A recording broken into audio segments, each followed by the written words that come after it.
Hi, I'm LauraBurnett from Casper College's Community Education Program, and I have Vicki Pollock here, who is also with Casper College, and she does a different program called OLLI. So I'm going to let her explain her part, and I will go first.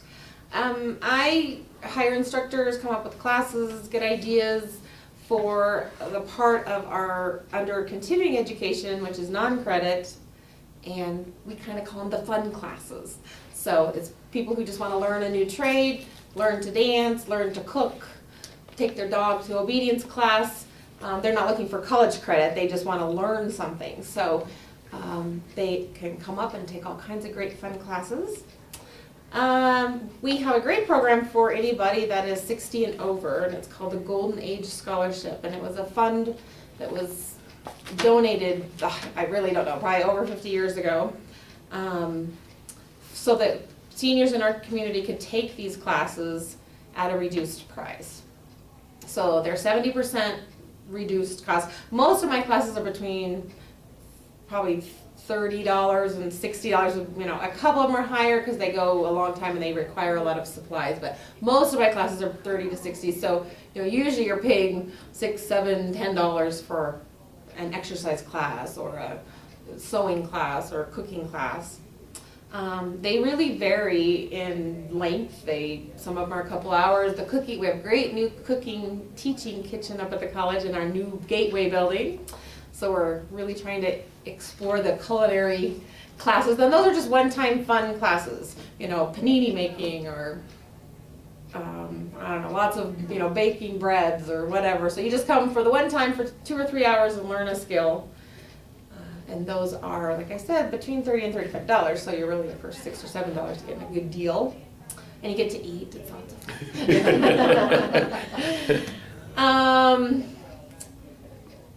So that's kind of my part of what we do. Like I said, we have sewing, culinary, some art, some dance, some exercise. Oh, we do some photography classes as well as the LA program does those also. We have a guitar class. We do some sports and recreation, some firearm safety classes.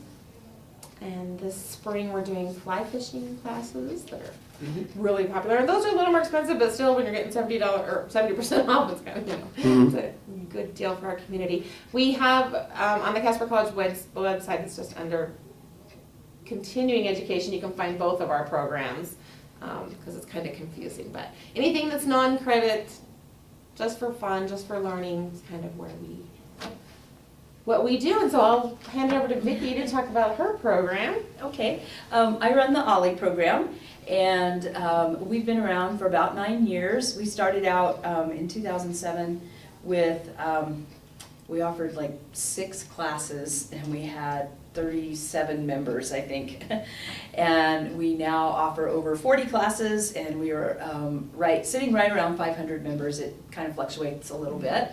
Our program is at the college. It's a non-credit program. We are funded through the Bernard Osher Foundation, and there are OLLI programs in every state in the union, and some of the higher retirement areas like Florida and California have more OLLI programs. We're the only one in Casper, well, in Wyoming. So we have a really great program, and we have a lot of support from the college, which is our host institution. And we fall under continuing education as well, non-credit, classes for fun. Our target age group is age 50 plus, because those are the people that seem to have a little bit more time to take classes. We offer afternoon classes and evening classes. And we also would allow people to come in if they're not 50. As long as you're 18, you can be an OLLI member. We're a membership program. It's different from what Laura does. A 1-year membership in OLLI is $55, and with that you get 2 complimentary classes in the spring, 1 in the summer, and 2 in the fall. And you can also buy a membership from semester to semester, which is a lot of what our snowbirds do, because they're not here for a whole year, so they'll just buy a semester membership and take classes. And we do have quite a few people sign up in the spring and in the summer. Those are our really busy times. So classes that we do are less how-to. Laura does a lot of the how-to classes. For example, she might have a how to bake bread class. We would have a history of bread baking class in which we might do a little bit of bread baking. One of our most popular classes is a Greek cooking class, but it's just not about how to cook Greek food. We have George Vlastos come in, and he's an olive oil producer, and so he comes in and he shows people slides about his farm on Crete, which is where they raise all their olive oil, and then he brings in his olive oil and we use it and we make different recipes, and people pitch in and they learn how to make different things like baklava and all kinds of other fun stuff. We have a Dutch oven cooking class that's not just Dutch oven. We always have it, we try to have it either at Fort Casper or some other historical notable place that has to do with the Western migration, and our instructor will talk about, he had family members that came out on the Mormon Trail, and so he always talks about his ancestors, and he has a journal from one of them, so he always shares that. So those are the types of classes that we do in the form of cooking. We do have art classes, but they're more about, we have a meditative drawing series that we do, and so meditative drawing to help keep your brain active, and so those classes that we offer are really interesting, but they are more focused on keeping your brain young. It's not just drawing. And then I have tons of history classes, because history seems to be, history and food are the two biggest things that people like in our program. So if I can throw food in and if I can make it historical, the class is going to be a hit. So we just recently, we do have a really popular dinner and a movie series where we choose a movie to show and then we theme the dinner around it. So last fall we did Blue Hawaii. So we had luau type foods, and then we showed Blue Hawaii. I have another series that I'm doing that's called French Film Fridays, and so we pick a Friday night and we show a class, show a French movie, and then we serve French food. So we did that, and that was popular last semester. Bite at the Opera, same thing, we'll show an opera, and then if it's an Italian opera, of course Italian food, French opera, French food. So those are always really popular because people like to eat, and then it's just a chance for them to see things that they haven't seen before, like operas on the big screen. Upcoming, we're going to do, our dinner and movie will be The Wizard of Oz, because it's the 75th anniversary of The Wizard of Oz, and so we're going to show it on the big screen. The only food that I know that I'm doing for sure is lollipops. I haven't figured out the rest of it yet, but we will. So, and then we're also doing a Bite at the Opera. This time it's going to be Italian, and we're showing Mozart's Così fan tutte. So that'll be fun. Field trips in the summer, we do field trips all the time. And so if you just, I think there's something for everybody. Some people don't want to go on field trips and they want to sit in classes, and we have plenty of just come to class and have a lecture and have a discussion type classes like our history classes, and then we have going out and doing things type classes. Older Than Dirt is our fossil hunting class. And then we also have a thing called Homegrown Adventure, where we visit different areas and talk about the natural history, the fossil history of the area, and also the history of people that lived in the region. And so very popular classes. I think we have a lot to offer. So. Could you hold up this so we can see? Should everyone in Casper have received one of these catalogs? Yes, everyone should have received one in your mailboxes. I think it was around the 20th of December, right in there. If you haven't, we have lots, and we'll be happy to mail you one if you want to call. Or we do leave them around town in some of the doctor's offices or here, the rec center, that kind of thing, where people would come pick them up. But what you mentioned that you do have field trips and things, but are the majority of the classes, are they held on campus there, or? We tried very hard to have them on campus, because that's kind of the purpose, getting people onto our campus and enjoying what everybody's helped create up there. But there are times we have a room issue with dance, for instance, so we've held some here at the Senior Center, actually. So we do sometimes have to hold those off campus. Even on a field trip thing, we would have a class or the beforehand stuff on campus, and we'd meet on campus, and then they would go on their field trip. So yes, probably 90% of our classes are held on campus. We're taping this on the Tuesday after the first of the year. What are some of the important dates coming up? Like, when do they need to register by? All of that kind of thing. For my classes, the community ed classes, that you can register from now until the class starts. And some of my classes don't start until April or May. You can still register even up till the 3 days before the class starts, is when I have to make a decision if we have enough students. And especially like the cooking classes fill up very quickly, so I get on that if you're interested in those. They start the week of the 26th of January, and then we end the first week of May. But again, most of those they don't go that whole time. They just have a couple here or a one-time thing. So, yeah. And Vicki's is very different. And you made mention too, some OLLI, what is that? Osher Lifelong Learning Institute, and so Bernard Osher, as I said, is he created the endowment for this. And so he's really interested in lifelong learning. He's, I think he is 86 now, and he has been learning to play the piano for the last 4 years. So every time we go to our national conference, he gets up and gives us a progress report on how his piano playing efforts are going. And he's just really supportive of lifelong learning for people. Our most important date that people need to know for spring registration is January 27th. And registration will be from 4 to 6 in the afternoon up at the Gateway Building. We hand out numbers because we can't really do it any other way. So we start handing out the numbers at 1, and people can come and get a number, and then they can go away and come back, and they get kind of instructions on how that works. And certainly anyone can give us a call if they want to know how it works. And so we can tell them about registration. But January 27th is the important date. We register people for classes then, but then registration stays open for any classes that don't fill right up to about 3 days before, just like with Laura's classes. And so, if you missed out on registration day, by all means, give us a call. You can register over the phone with a credit card. Or come up and see us, and we can help you, and they can help you in the registrar's office as well. And how do you go about determining what classes you offer?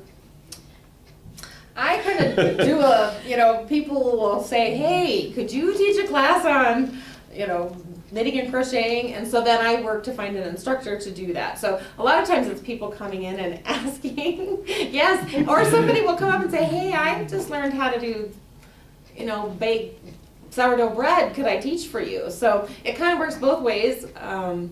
We kind of, exercise classes, things that are popular, we just always try to keep up with the new, Zumba or whatever's new this year, and find instructors for those sometimes. It's good. Does it ever work the other way? Are you looking for qualified instructors with We are ideas? always looking for Always. qualified instructors. I love it when people Yes. call up and say they have an idea. And then there's times where I'll have somebody that I know that I think will be a good instructor, and that's where the stalking part comes in. And I just keep pestering them, and a lot of times people think, oh, I can't teach that, but if we sit down for an hour and talk, I can usually help them figure out a syllabus for their class and a way to do it, and how to, so a lot of times it's just sort of drawing it out of people that may be reluctant, and then once they've taught a class, they really like us, and so they tend to want to come back and teach more classes. So. Have you ever been surprised? Well, we'll try this class, and then it took off, and you were really surprised about it? Absolutely. Oh, yeah. I think the one Vicki was talking about, the meditative doodling, the class that she teaches, or the design she does, is called Zentangle. So I had to YouTube it because I didn't know it's and she came up, wanted to teach for both of us, and we're like, what in the? So we watched it on YouTube, and I'm like, yeah, it looks fun, but really a class. Wow. Yeah. It's my most popular. She teaches 4 sections. They're usually full. She teaches for Vicki also. They're usually full. So it's just, it's something I thought maybe we'd try once. Now she's been teaching for us for like 4 semesters. And we had like a little bit of a slow start, but then it was just like after the first semester, After people realized what it was and told their friends. Yeah, and then it just, we've never looked back on that one. Really busy. Tai Chi, I think, has been really popular. We weren't sure how that was going to go, but it took off in mine, and I think it took off in yours. Are there some classes or some areas where whether it be history or exercise or whatever, where you would like to try more classes but don't have instructors yet? I am always looking for science-based things, and I would really love to have some people come in and do mathematics to keep your brain active. I had a guy that was doing that a few years back, but now he's a stay-at-home dad and he's got kids and can't really take time off to come in and teach a class anymore. So, but it was a real popular class, and I would love to find any kind of thing. Mathematics is fun and science is fun. We get a lot of natural science, natural history, but I'd really love to lean towards chemistry and other fun things, or physics and stuff. So if I could find some people that would teach that, that would be. I'm looking for cooking instructors. Really, just any. The couple that were very popular were just moms that cooked for their family, but I knew them, so I talked them into teaching for us. Those are what people want. They just want to come learn something fun and easy. So I really would like to fill up that kitchen and get that used. And the other one we get asked for a lot that I can not seem to find an instructor for is watercolors. Yeah. So if anybody knows anybody that does watercolor. And again, for the instructors, it's a great place to teach for community ed because it's not in credit. They don't have to have a degree. They just need to be able to do it. They can do it on their own hours. 5 to 6 works for me. As long as we can find you a room, you can teach whenever you want, as long as you want, for as many weeks as you want. So it's kind of a good fit for an instructor that maybe has some free time. How many students do you need to continue a class? Is there a number for every class? It's kind of been a formula based on the cost of the class, but I usually try to keep mine, as 5 is a low number. So some of them, especially cooking classes, only go up to 10 or 14, so that's kind of a small class. But we usually try to keep it 5 or 6. I don't know if you have a general number, but usually. Mine is the same. I usually somewhere between 8 and 5. And sometimes, especially if it's a first offer class, even if I've only got like 4 people, I still want to run the class because I think that will too. People need to go through the experience at like our Zentangle class and then go talk about it. And then we get more people to come back. I have a gardening class that was a low enrollment, but everybody that took the class loved it. And so, I think that it's going to do really well. We're offering it again in the spring, and I think it's going to do much. It did great, but it's going to do even better this time. I was going to ask you how important word of mouth is among the students for helping the classes grow. Yeah, I think it's huge. Yeah. We get a lot of that. My friend took such and such last semester, and so we're gonna try it this time. I think with Vicki's group, because it's a membership-based program, it's probably more so. Yeah. Because they'll all stand in the lobby at a big event and talk about it. Some of my instructors have groupies. Yeah. One of my history teachers They all does. sign up for everything. Whatever they teach, you can bring the phone book and they're going to sign up for it because they love it. So we do have that, and it's kind of funny because when they teach the first time, they don't really believe that's going to happen. And then they discover that they do have groupies, and it's kind of shocking for them. Yeah. I'd like to throw out too, we also, a couple times a year, offer some great trip opportunities. I just got back a few months ago from San Francisco. We took a wine tour, and I took folks from the community.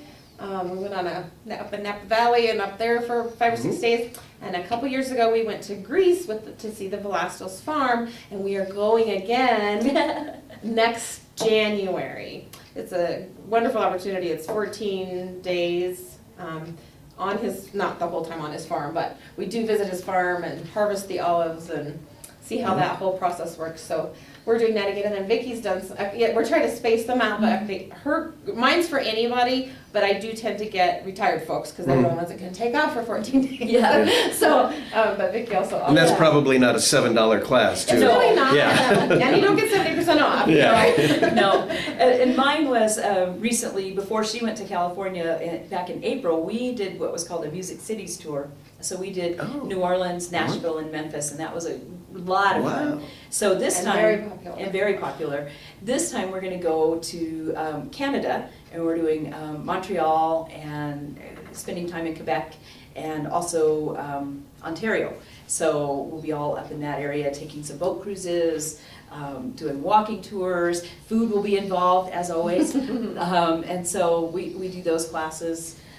That trip. And those are run through Colette. We partnered with Colette, and some of yours are through Colette, but not all of them. Mhm. And then in the summer, I take some little short day trips. So we're going to be this summer going down to Denver to visit the Meisel Museum of Jewish History and have a kosher meal, and also visit a Holocaust memorial and speak to a survivor. So that'll be really interesting. And then another one that I've got coming up is, I'm calling it, well, we're going to the Botanical Gardens down in Denver. So that'll be another trip to Denver that we're going to do in the summer. We're doing a wildlife viewing trip this spring out to Seed Skiddy, which is down by Green River, and folks are going to go down there and do bird watching because it'll be right in the middle of the spring migration. And so we'll be down there doing wildlife viewing and doing hands-on experiments at the center that they have there for teaching. So that's going to be a lot of fun too. So those are just little short trips. So pretty much the best place to start for anybody who's interested is with the catalog. Is that right? And They're then all that- online also, but Yeah. yes. Okay, and what's the Just URL? caspercollege.edu, and then go to the community ed, continuing ed. Continuing. Yeah. And if you're interested, OLLI, we just set up a Facebook page, so people can go on our Okay. Facebook page, and we just posted it yesterday. There's a link directly to just the OLLI class schedule, what's up there, if folks want to go on there and check out our Facebook page. And it's okay for them to call and with Yes, questions and all that kind of thing? Absolutely. Yeah. Okay, all right. And I assume that there is a number to reach you directly, they don't have to go through this Yep, right on the switchboard? inside cover, up on the top. Anybody there is in our office, you can call any of us. Yeah. And we'll find the person you're looking Yeah. All right. Did we cover it all? Any questions or that you'd like to? Well, I'm interested in anything that'd be in the iPad category. And those are in our catalog too, I should mention that. Yeah. Those are the continuing ed unit classes, more workforce related, and you do get a continuing education unit credit. So some people need I don't need that. units, so that they can continue the job. But anything that's computer related, leadership training, MSHA, OSHA, I don't even know what all they have, but those are also listed because they're non-credit. Well, You see, get I'm a on credit. page 18 and 19. Oh, Is that where we're at? Yeah, Training those and are development? still, and then there's an OLLI class that's Be Smarter Than Your iPad that we're offering. And that's for people who maybe just got their iPad or their iPhone and or they've changed to a different one, they've upgraded. And so that class kind of shows you some of the bells and whistles that go along with Is it. that shown there? That one is in OLLI. I can't remember what page. It's on page 32. Be smarter than your iPhone or iPad. And that's just a real quick, down and dirty, Okay. I think she teaches 3 weeks and, The cost of the course is listed in the catalog as well. Is that the reduced price? no, that's the price for everybody. Okay, So the 70% comes off of that, because everybody else that's under 60 has to pay or you have to be an Oconee County resident, I should say that, because I get some people from Glen Rock that oh, want to do it, I'm so sorry, but, So that one that says be smarter than your iPhone, iPad, that shows Monday, March 23rd to April 13th. So is that every Monday? yes. That's what that means. Yeah, and that one's under the OLLI program, Uh-huh. so that would mean you'd be an OLLI member to take it, and you could take it as one of your your Uh-huh. 2 complimentary classes in the spring, or you can sign up, if you've got more than 2 classes that you want to take, you can sign up for it and pay $8. On yours, they should tell people, I guess, when they register that. if you're over 60 and not in our system as a golden age person, you need to make sure you tell when you call, I'm over 60, how do I get the scholarship? A lot of people are already in the system and it'll kind of red flag if they're over, but if you haven't told them, it's not gonna take the money off. So You only have to do it once, and then after that, it's in the system, but the first time you call to register and you're over 60 and you want the Golden Age Scholarship, you need to ask them how to get that. okay, all right. Oh, I know I'm in the in the OLLI. system, or it's been 3 or 4 years, but, and I got a card somewhere, but there's so many cards. It's okay. That's okay. Keep that on. Nowadays, it just comes up on our computer, Yeah, it we don't comes even up. need your card anymore. Yeah. All right. Thank you. Thank you for having us. Yeah,